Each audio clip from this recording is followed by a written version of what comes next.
প্রিয় দর্শক, কথাটাকে একটু অন্যভাবে নিবেন না? আমরা সবাই আসলে কান কথায় বিশ্বাস করি। তো যে কারণে আমাদেরকে বলা হয় হুজুকে বাঙালি। যেমনিভাবে কিছুদিন আগে রটনা হলো যে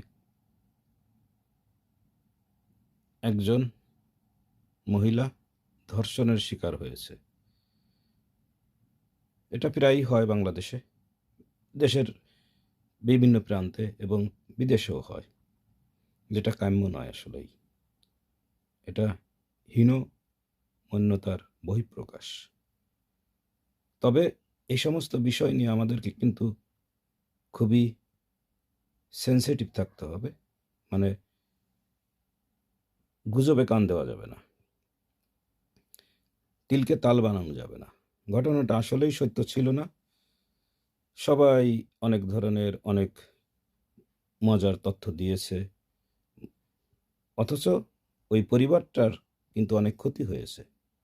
যেমনিভাবে একজন বাংলাদেশের ব্যারিস্টার, উনার নামটা হচ্ছে উনাকে বিভিন্নভাবে টক শোতে আমি দেখেছি।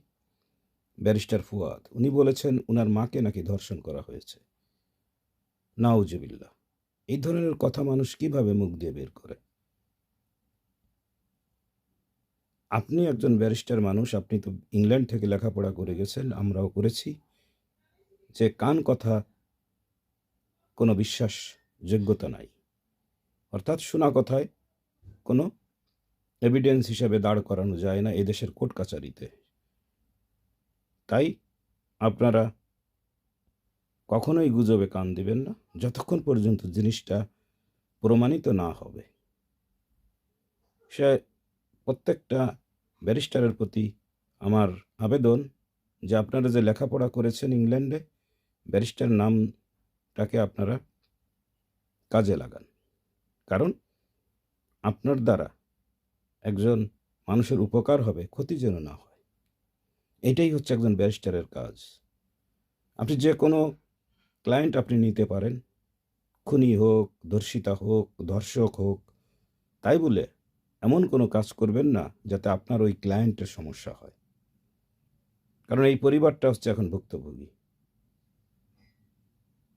আল্লাহ সবাইকে বুঝার তৌফিক দান করুক। ধন্যবাদ।